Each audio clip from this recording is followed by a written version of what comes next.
I've just played FC26 for the very first time, and let me tell you, it's looking really good. I'm currently in Vancouver, Canada, and that's because I was visiting the EA Sports HQ not only to speak to developers about FC26, but to get hands-on with the new game for the very first time. The reveal trailer told us that a gameplay overhaul was coming. EA claimed that listening to community feedback was the biggest factor when it came to making FC26, so I wanted to get hands-on for myself and see if they really were talking the talk. EA was very self-critical in the trailer, more self-critical than I've ever seen them be before about any of its games, so as good as those changes sound, I really wanted to put it to the test and see, are those changes really coming in FC26? Well, I've just spent a few hours getting hands-on with the game for the very first time, and I gotta say, this could be the best game that EA has released in years. EA's biggest focus has been to improve fundamentals and listen to community feedback. At the Inside Look event, Sam Rivera of EA said that if the gameplay is not responsive, it's not fun. Now, that is something I think all FC players can agree on, and it's good to hear that the big dogs at EA think the same thing. And from my first few hours on the game, one of the first things I noticed was the responsiveness was way better. For FC26, EA claimed they fixed dozens of bugs with animations, and they've also added more animations to the game, so now the game feels more responsive in general. So straight away, there was no input delay in FC26 from the version that we played. Now remember, this is an early build of the game, it's not what's going to come out in September, but if this came out in September, I'd be very happy. I think one factor of the game that really showed that EA has improved the responsiveness and the input delay in FC26 with a new thing called one frame passing. It is what it says on the tin. It now means that one frame before the ball gets to the player's feet, if you were to press pass, it would make a first time pass. There wouldn't be a first touch, there wouldn't be any delay to what you're asking the game to do. It would pass, and that was how it was in game. So first time passes felt fantastic. You can move the ball around really well. It was smooth, it was quick. Playstyles like ping, pass and tiki-taka were once again very useful, but they felt more useful in this game compared to the long ball passes. Now, new for FC26 is something called competitive gameplay. You would have seen it in the trailer. In FC26, there's going to be competitive gameplay and authentic gameplay. The competitive gameplay is tailored more towards Ultimate Team, so it's a lot quicker, a more arcade-like game, while Authentic's a lot slower, so it's tailored more towards career mode and more true to live football.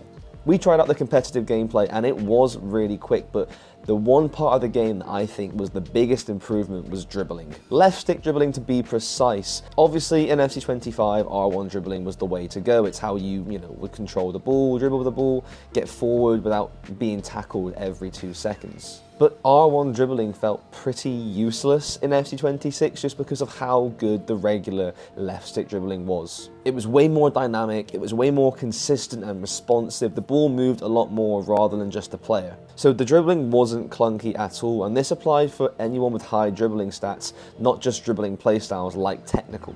A player I found to be really good on the ball was Mohamed Salah. I could use teams like Liverpool, Bayern Munich and Real Madrid in the version of the game that I played, and Salah was untouchable at times. But another player that was untouchable while dribbling, and you might be shocked when I say this, Harry Kane. No, he's not been given a huge dribbling boost in FC26, but in fact it's down to the new playstyle that he had when we played this version of the game. A new playstyle called Enforcer is coming to FC26. When the leaks came out and we saw this name, we all thought it was tailored towards defenders and more physical strength. It is a physical strength playstyle, but it's for attackers. The playstyle just means that if Harry Kane's dribbling with the ball and a defender comes near him, he literally shrugs them off like it's nothing and continues running. Again, this made him feel almost untouchable. It also seems that it's more tailored towards the slower players. The one anomaly there though could be Erling Haaland. I expect Haaland will have this playstyle at launch, just from how he plays his game anyway, and if he has that along with his pace, he could be ridiculous. Goalkeepers were also much better, much more intelligent.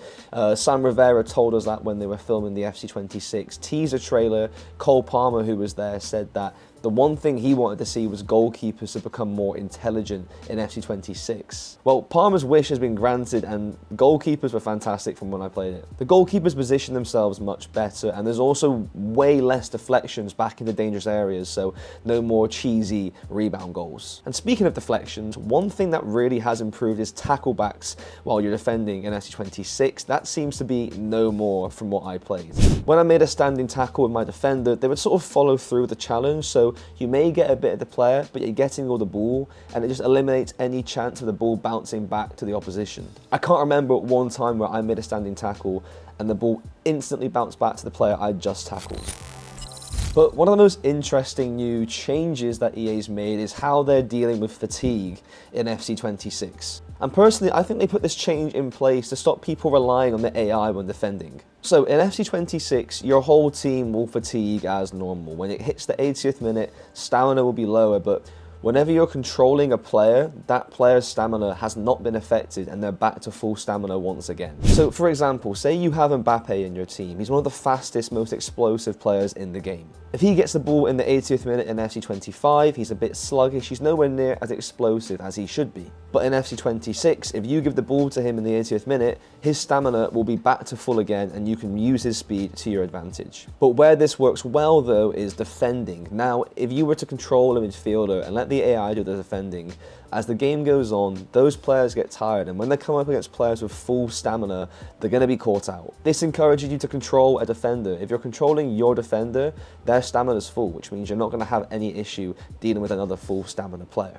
Honestly, this made the gameplay more exciting for me. In the later stage of the game, getting it with one of my fast attackers and then not being fast is a real pain, so the fact that they can keep their pace and their explosiveness in the later stage of the game makes it really exciting. I feel like everything I'm saying seems like a big change, but it's because they are. Another big change is coming to shooting in FC26. It's been in the game for a while now, but EA's decided to remove time finishing from FC26 with double tap low driven shots coming back to the game. Now, this may be unpopular with some people. Personally, I didn't use time finishing that much, so it's not a big miss for me, but I used to love doing the double tap low driven shots back in the day, so I'm really excited to see this come back in FC26. When it comes to shooting, low driven shots didn't feel as OP as they were in FC25, even if you have someone with the low driven playstyle plus. But finesse shots were really good once again, especially a ball roll finesse shot. I think that's because of how good the dribbling is. It's a really smooth animation to do the ball roll, get away from defender, and hit a ball top bins with finesse. But the fact EA's made double tapping shoot low driven again has opened up a whole new pathway for low driven shots. This means you can now combine low driven shots with finesse shots and power shots, and from what I used, the low driven shot power shots were really fun to look at and visually they look great, not very consistent. Low driven finesse shots though, animation wise, fantastic. How he bends the bottom corner, but they also were really, really useful. There's also been a change to how player roles work. They were really, really strict and stiff in FC25. If my winger was on winger and my striker was on false 9, that giant bit of space in the front left side of the pitch was not being exploited. The AI just seems a lot more intelligent, so say my left winger has the player role of winger and there's loads of space in front of him, he will now exploit that. He won't just stick to his position, he will make that running behind to offer an option. Players also move around the pitch a lot more, so I know in FC25 you had to sort of trigger runs and call players short if you wanted some more movement. Players made a lot more runs in behind than they did before. The AI and the players were just smarter in general. There's a lot more movement on the ball. There was no need to trigger runs as much as you did in FC25, so players would make a lot of runs in behind while they'd also come short towards a ball carrier to offer an option. Do you know what? I'm sat here trying to think of anything to say about the game which I think could change or be improved. They have fixed the fundamentals so well that all the basic parts of the game that people complained about, that I complained about in FC25, those issues just don't seem to exist anymore. A big thing for me was bounce backs from tackling. That was completely gone. Dribbling felt really smooth. Shooting was really, there's a big variety to how you could score goals as well. Passing felt really good again, especially with the new one-frame passing mechanic. Goalkeepers were way more intelligent, like just in general, the game itself felt so much better, so much more complete. And considering I'm saying this game feels complete for such an early build is such a big compliment towards the game. I said it earlier and I'm going to say it again, this game is not the game that will come out at launch, but I really enjoyed the time I had on it, and if this game was the one that came out in September, I'd be extremely happy, and I think all of you would as well.